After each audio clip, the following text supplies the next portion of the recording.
Allez, on parle des marchés sur Boursorama et des indices boursiers. Le CAC 40 aujourd'hui, 5330 points à la mi-journée.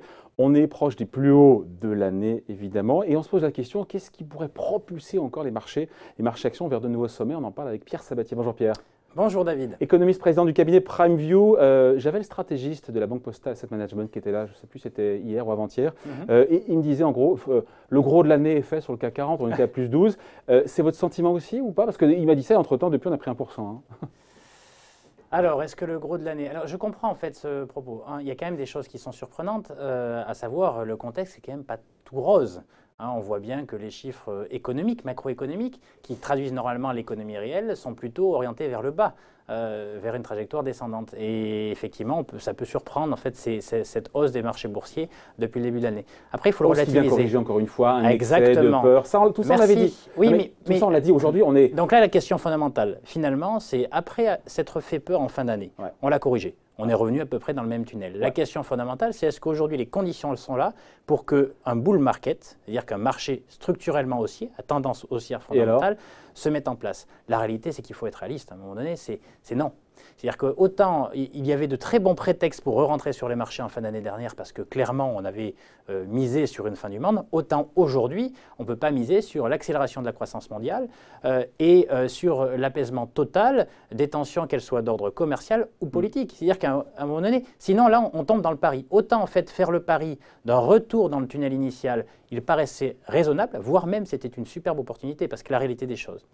Et je vais revenir sur les propos. Il faut dire ça quand le marché dégueule de 15% et dire les mecs, il faut rentrer. C'est ce qu'on a dit. On se voit suffisamment pour le revendiquer. Mais il faut avoir les cojones pour y aller. Non, mais disons que la question… Le cran pour y aller aussi. Non, parce que la question, c'est… Tout le monde vend, de dire moi je rentre, je suis contrariant. Oui, mais justement, la question fondamentale dans le marché, si on veut y réussir en fait dans ce marché, c'est savoir quand est-ce qu'il faut être suiveur et quand est-ce que finalement tout est déjà dans les cours.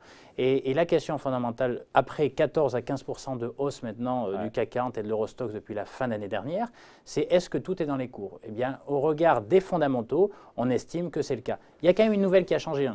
Le contexte global qui fait que tout ça est remonté, c'est peut-être un peu… Les banques centrales. Voilà, on l'a dit, les banques centrales, effectivement, les négociations, le revirement et les banques centrales. sur la politique monétaire. Sauf que, voilà, après, derrière, il y a la réalité. Mais qu'est-ce qu'il y a aujourd'hui? C'est quoi les catalyseurs? Encore une fois, donc c'est pas votre sens, on a compris, pour vous, le marché est à son prix. D'ailleurs, je ne sais plus qui m'expliquait que les marchés price aujourd'hui en zone euro une croissance de 1,3%. Donc ils sont au prix.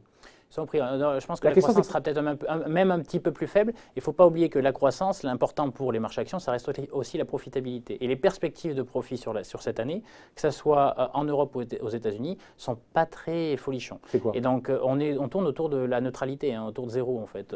On est entre 0 et 5 aux États-Unis. Alors, de mémoire, je vais faire une erreur. Ça doit être 5% en Europe probablement et 0% en fait aux États-Unis. Donc sur l'année. Donc vous voyez, on est sur des niveaux… On n'est pas à l'abri d'une bonne surprise aussi, quelque part. Non, mais attendez, si les marchés price une croissance bénéficiaire aux États-unis qui est nulle, on se dit que alors, ça fait 2 ou 3%. Les marchés 5%. Financiers, ça évolue comme une Formule 1, c'est-à-dire que ça sait prendre des virages un peu sévères. L'économie, ce n'est pas le cas. Il y a une forme de résilience qui fait que pour avoir des bonnes nouvelles, ça ne va pas être du jour au lendemain. Vous avez déjà des taux qui sont hyper bas, donc ça, c'est une bonne nouvelle. Mais il reste quoi comme levier pour aller plus haut? Qu'est-ce qui reste comme levier pour aller plus haut? Mais c'est ça la question du jour. Eh bien, réfléchissons, on va se creuser la tête, on va se creuser les méninges. Alors après, on peut faire… les catalyseurs qui peuvent justement aller pousser les marchés vers de nouveaux sommets. Je ne sais pas moi, le pétrole qui rebaisse, l'euro qui rebaisse en zone euro, des stats macro qui montreraient que le pire est passé et que la dérivée seconde est dans le bon sens? Non, mais la dérivée seconde est dans le bon sens, elle permettra uniquement de protéger les taux de marge actuels, pas d'aller beaucoup plus loin. Non, véritablement, ce qui pourrait porter les marchés européens, alors c'est complètement loufoque. C'est déjà qu'il n'y ait plus de Brexit, qu'on arrive dans les… Mais les marchés price le fait que tout va bien se terminer, donc… oui, donc c'est déjà dans les cours. Oui, non, mais que ça disparaisse complètement, que je sais pas, il y a une espèce de revirement de situation où on annule. Bon, voilà, ce qui fait qu'on se dit que les conditions d'exercice vont rester les mêmes, et ça va être plutôt bénéfique pour tout le monde. Premièrement. Deuxièmement, des élections européennes. En gros, la disparition d'une prime de risque politique en Europe. Prime de risque politique qui vient de l'élection européenne, mais pas que. N'oublions pas qu'on a quand même des gouvernements en place dans certains grands pays européens qui sont inédits et donc dont on ne connaît pas les décisions qui seront prises dans les trimestres à venir. Donc imaginons que globalement tous ces gens-là rentrent dans le rang, un peu comme d'ailleurs à l'époque en Grèce, quand Tsipras arrivé au pouvoir, on avait eu très peur, et globalement ils étaient rentrés dans le rang. Pour les Italiens, ils sont rentrés dans le rang, mais en attendant les élections européennes. Donc on verra derrière.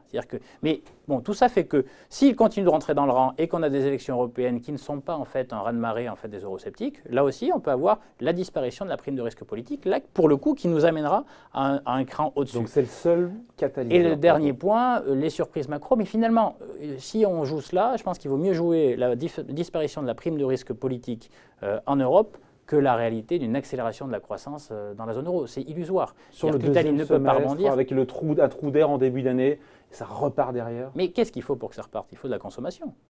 Il faut de la consommation des agents privés à mon nez. Vous savez que la richesse qu'on crée, les taux d'intérêt vont rester bas pour pouvoir s'endetter, consommer. Ils n'étaient pas, les taux d'intérêt bas. Ouais. Ils étaient déjà là. C'est-à-dire que la solvabilisation des ménages qui avant ne pouvaient pas consommer et grâce maintenant aux conditions de financement peuvent consommer, ça c'était déjà là. Donc ça a contribué à la première partie du cycle positif qu'on a connu dans les années 2016-2017 surtout.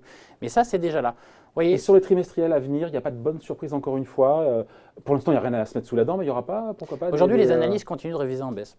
Donc, et on sait qu'historiquement, dans les périodes de fin de cycle, les analyses courent après la réalité. C'est-à-dire qu'ils sont en retard par rapport à la réalité. Pour l'instant, on ne voit pas d'inversement de tendance quant aux révisions des analyses financières qui sont là pour nous dire voilà, la capacité de l'entreprise à continuer à créer de la richesse dans ces conditions. Bon, donc c'est... Non, mais donc, pas gagné, là. Non, mais donc concrètement, la question, c'est est-ce que maintenant l'environnement n'est pas plutôt propice à la prudence? On sent comme il y a eu zéro correction, il y a eu zéro respiration. Oui.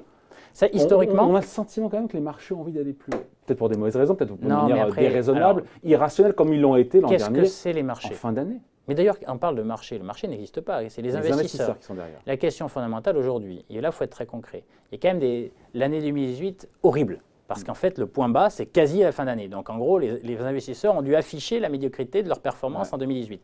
Par contre, en 2019, on est déjà à plus 15. Celui qui était dedans, qui a déjà fait plus 15%. Le marché est monté avec peu de volume, paraît-il. Voilà, oui, mais donc, il y en a beaucoup qui sont restés un peu. Oui, mais donc le dilemme, c'est que, bien entendu, ceux qui étaient dedans, après 15% de hausse en 2 mois. Pas trop envie de prendre trop de risques. En 2 mois, concrètement, votre année, elle est faite. Parce que votre métier, ce n'est pas faire le maximum de performance, c'est satisfaire votre client. Et dans les conditions actuelles, dire j'ai fait du 15%, c'est déjà énorme. Oui, si les volumes ont été faibles, on se dit qu'il y a des mecs qui sont là derrière en embuscade pour essayer justement de rentrer. Donc là, c'est possible. Mais vraiment à la condition d'avoir des signaux extrêmement puissants quant à la disparition de la prime de risque politique en Europe. On ne voit pas pour l'instant.